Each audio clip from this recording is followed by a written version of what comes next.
Hello friends. तो आप सभी का स्वागत है यूट्यूब चैनल विजेता कुल में। साथियों, इस वीडियो में हम सामान्य हिंदी का टोटल 70 प्रश्न डिस्कस करने वाले हैं। और ये वीडियो फ्रेंड्स आप सभी के बीपीएससी एईडीओ का एग्ज़ाम के साथ साथ सिविल कोर्ट प्यून के लिए भी काफ़ी उपयोगी होगा, क्योंकि प्यून में हिंदी का 35 क्वेश्चन पूछा जाएगा और एईडीओ में 70 क्वेश्चन। दोनों के लिए ये वीडियो काफ़ी हेल्पफुल होगा, क्योंकि हिंदी का वेटेज आपके एग्ज़ाम में काफ़ी ज़्यादा है। तो चलिए शुरू करते हैं और आप लोग अपना आंसर कमेंट करिए और देखिए कितना आपने इसमें सही किया है वो भी बताइए। तो 31 से शुरू करेंगे, 100 तक इसमें सवाल करना है। तो 31 में दिया है कि जिह्वा की ऊंचाई या मुख विवर के खुलने के आधार पर बड़ी आ स्वर कैसा है। तो 31 का राइट आंसर ऑप्शन बी करना होगा। इसे विवृत स्वर के नाम से जानते हैं।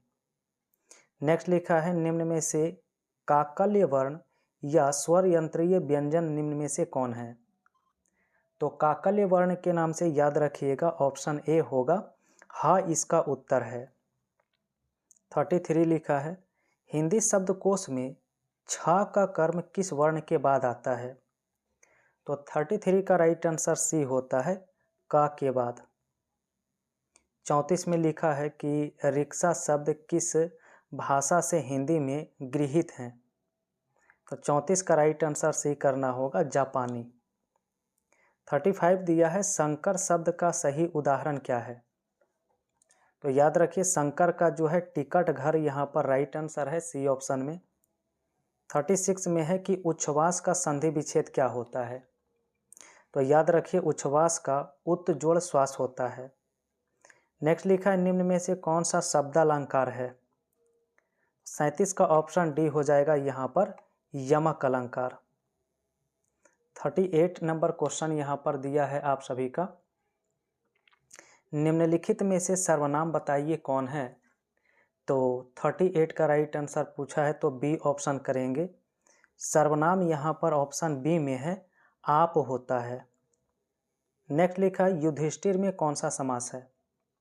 तो फ्रेंड्स, युधिष्ठिर में उलूक तत्पुरुष करेंगे, करेक्ट आंसर बी हो जाएगा।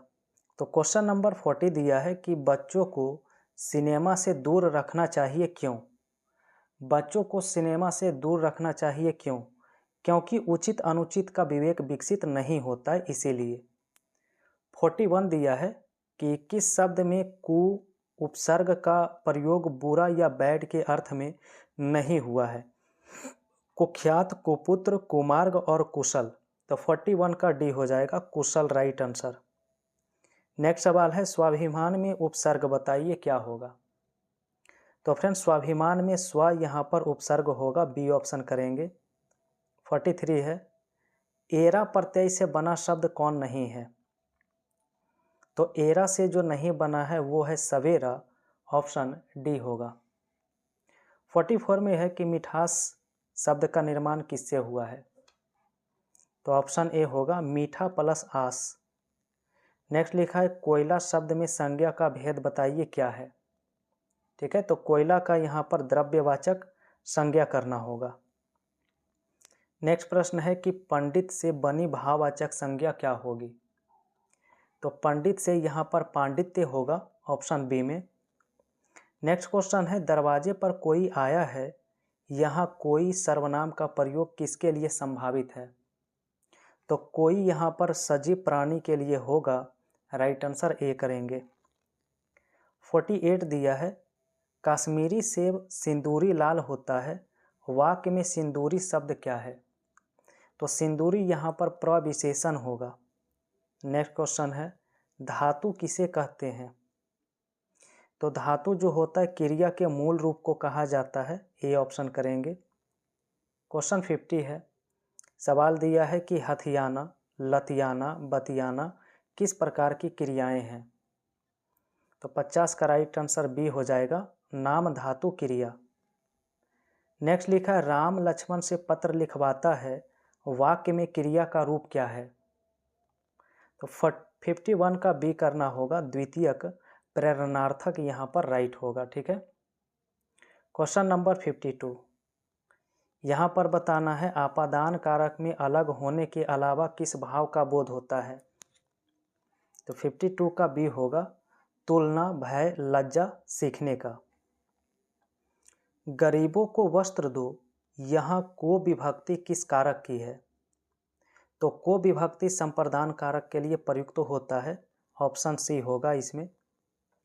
नेक्स्ट लिखा है कि वह दिन भर पढ़ता रहा, वाक्य में भर क्या है। तो 54 का ए हो जाएगा निपात होता है। क्वेश्चन नेक्स्ट है कि वह आया तो था पर रुका नहीं, वाक्य में तो और पर क्या है। 55 का राइट आंसर ए होगा निपात और समुच्चय बोधक। नेक्स्ट क्वेश्चन लिखा है कि सूर्य उगा और अंधेरा भागा, रचना के आधार पर वाक्य का भेद बताइए। तो 56 का सी करना होगा संयुक्त वाक्य। नेक्स्ट लिखा है ज्यों ही उसने दवा पी वह सो गया, यह कैसा वाक्य है। तो 57 का बी हो जाएगा मिश्र वाक्य का उदाहरण है। नेक्स्ट क्वेश्चन है आश्रित उपवाक्य के कितने भेद होते हैं। तो 58 का करेक्ट आंसर बी हो जाएगा 3। नेक्स्ट लिखा है छात्रों ने कहा कि वे पिकनिक जाएंगे, रेखांकित उपवाक्य कि वे पिकनिक जाएंगे, इसका बताइए राइट आंसर क्या है। तो ऑप्शन ए हो जाएगा संज्ञा उपवाक्य का। 60 में लिखा हुआ है भाववाच्य में प्रधानता किसकी होती है। तो 60 का आंसर सी होगा क्रिया के भाव की प्रधानता होती है इसमें। क्वेश्चन नेक्स्ट है कि मजदूरों द्वारा पेड़ काटा गया, इसका वाच्य पहचानिए क्या होगा। तो मजदूरों के द्वारा यानी कि कर्मवाच्य राइट है। नेक्स्ट लिखा है अर्ध विराम की तुलना में अल्प विराम में रुकने का समय क्या है। तो 62 का बी हो जाएगा कम होता है रुकने का समय। 63 है कोष्ठक का प्रयोग किस लिए किया जाता है। जो कोष्ठक होता है उसका प्रयोग क्यों करते हैं। तो किसी शब्द का अर्थ स्पष्ट करने या कर्म सूचक अंकों के लिए। नेक्स्ट प्रश्न है आरण्य रोदन मुहावरे का सही अर्थ बताइए। तो आरण्य रोदन का होता है निष्फल निवेदन। अगला क्वेश्चन 65 है और इसमें क्वेश्चन दिया है तन पर नहीं लता पान खाए अलबत्ता, इस लोक्ति का अर्थ क्या है। तो 65 का बी करना होगा झूठा दिखावा करना। नेक्स्ट लिखा है तरनी और तरनी का युग्म का सही अर्थ क्या है। 66 का आंसर। तो 66 का आंसर ए हो जाता है सूर्य और नाव। 67 में अली और अली का सही अर्थ पूछा है। तो 67 का ऑप्शन ए हो जाएगा भौरा और सखी होता है राइट आंसर। नेक्स्ट प्रश्न लिखा है अतिथि का पर्यायवाची शब्द कौन नहीं है। तो 68 का डी करना होगा अंतेवासी जो लिखा है वो अतिथि का पर्यायवाची नहीं है। 69 दिया है नैसर्गिक का विलोम शब्द बताइए क्या होगा। तो नैसर्गिक का विलोम होता है कृत्रिम। नेक्स्ट लिखा है जिसके पास कुछ नहीं है इसके लिए एक शब्द बताइए। तो जिसके पास कुछ नहीं है उसे अकिंचन कहते हैं। नेक्स्ट प्रश्न है व्याकरण जानने वाला के लिए एक शब्द बताइए। तो व्याकरण जानने वाला को व्याकरण कहा जाता है। 72 में लिखा है विभत्स रस का आलंबन विभाव क्या हो सकता है। तो 72 का राइट आंसर याद रखिए बी होता है सड़े गले मांस, रक्त, दुर्गंध। नेक्स्ट लिखा सलेस अलंकार वहाँ होता है जहाँ। सलेस अलंकार कहाँ पर होता है। तो ए ऑप्शन होगा एक शब्द एक बार आए और उसके अर्थ अनेक हो। क्वेश्चन 74 दिया है मैया मैं तो चंद्र खिलौना लय हो, पंक्ति में अलंकार बताइए। तो 74 का बी हो जाएगा रूपक यानी चांद रूपी खिलौना। तो 75 में दिया है ना ही पराग ना ही मधुर मधु। अब यहाँ पर ये जो पंक्ति लिखा है इनमें किस अलंकार का प्रयोग हुआ है। तो 75 का ए हो जाता है अनियोक्ति अलंकार। नेक्स्ट क्वेश्चन लिखा हुआ है कि संविधान के किस अनुच्छेद में हिंदी को संघ की राजभाषा कहा गया है? तो 76 का राइट आंसर ए होगा, 343(1) में। नेक्स्ट लिखा है देवनागरी लिपि किस में लिखी जाती है? तो देवनागरी लिपि जो है वो बाएं से दाएं लिखी जाती है।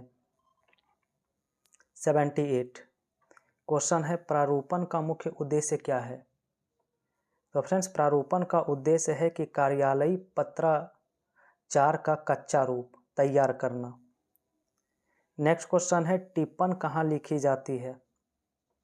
तो याद रखिए टिप्पण जो है विचाराधीन पत्र के निस्तारण हेतु फाइल पर। तो क्वेश्चन नंबर 80 दिया है शुद्ध वाक्य की पहचान करिए, इनमें कौन सा वाक्य जो है वो शुद्ध है? तो 80 का बी हो जाएगा, मैं आप पर श्रद्धा रखता हूँ। ठीक है, अब अगला सवाल 81 पैसेज का है, गद्यांश को आप लोग पढ़िए और 81 का आंसर करिए। 81 में दिया है कि इस व्यवसाय की बेहतरी के लिए आवश्यक क्या है? तो 81 का ए हो जाएगा, व्यवसाय सुशिक्षित चरित्रवान व्यक्तियों के हाथ में हो। 82 भी गद्यांश का सवाल है और इसमें पूछा है उपयुक्त गद्यांश के आधार पर निम्न में से कौन सा वाक्य असत्य है? तो जब गद्यांश पढ़ेंगे तो बी ऑप्शन राइट होगा, कबीर आदिकालीन भारतीय समाज की सर्वाधिक जागृत और चेतन मनीषा हैं। चलिए 83 से आंसर करिए, अन्वय शब्द का संधि विच्छेद क्या होगा? तो फ्रेंड्स अन्वय का होता है अनु जोड़ ए, ऑप्शन ए हो जाएगा। क्वेश्चन नंबर 84 दिया है दिग्गज किस संधि के उदाहरण हैं? तो याद रखिए दिग्गज जो होता है व्यंजन संधि में आता है। नेक्स्ट प्रश्न है कि प्रत्यक्ष में समास बताइए क्या होगा? तो प्रत्यक्ष में अव्ययी भाव समास होता है, ऑप्शन ए होगा। नेक्स्ट क्वेश्चन लिखा है कि बिना पलक झपकाए के लिए एक शब्द बताइए। तो बिना पलक झपकाए इसका उपयुक्त में से सभी हो जाएगा, option number D. Next question है इति श्री होना, इस मुहावरे का अर्थ क्या है? इति श्री होना मतलब है समाप्त होना। नेक्स्ट 88 नंबर लिखा है गुरु के समीप रहकर शिक्षा ग्रहण करने वाला को क्या कहते हैं? तो इसे अंतेवासी के नाम से जानते हैं। नेक्स्ट प्रश्न है पवन का संधि विच्छेद करिए क्या होगा? तो पवन का होता है पो जोड़ अन। क्वेश्चन 90 दिया है नायक में कौन सी संधि होती है? तो नायक में अयादि संधि होता है, ऑप्शन नंबर ए राइट है। क्वेश्चन नंबर 91 दिया है यथाशक्ति में समास क्या होता है? तो फ्रेंड्स यथाशक्ति में अव्ययी भाव समास होता है। नेक्स्ट क्वेश्चन 92 लिखा राजभाषा आयोग का गठन कब हुआ था? ठीक है, तो राजभाषा गठन हुआ था 1955 ईस्वी में। नेक्स्ट क्वेश्चन 93 दिया है हिंदी दिवस 14 सितंबर किस स्मृति में मनाया जाता है? तो हिंदी दिवस मनाते हैं संविधान द्वारा हिंदी को राजभाषा स्वीकारना। और नेक्स्ट यहाँ पर 94 दिया है शब्दों में विद्यमान अर्थ का ज्ञान कराने वाला बौद्धिक व्यापार क्या कहलाता है? तो 94 का ए हो जाएगा, इसे शब्द शक्ति कहते हैं। और चलिए 95 का आंसर आप सभी को कमेंट में बताना है। आगामी का विलोम शब्द क्या होता है? इसका आंसर आप लोग फटाफट कमेंट में बताइए। ऑप्शन दिया है विगत, परोक्ष, आगत और भविष्य। और इसके बाद 96 से 100 तक गद्यांश है। ठीक है, तो इसे पढ़ के आंसर करना होगा। तो फ्रेंड्स आप सभी को ये वीडियो पसंद आया है तो वीडियो को लाइक कर दीजिए। पहली बार जुड़े हैं तो चैनल को सब्सक्राइब करिए। और शाम 7 बजे लाइव क्लास होता है, आप लोग वहाँ भी जुड़िए। काफ़ी बेहतरीन सेशन होता है शाम 7 बजे।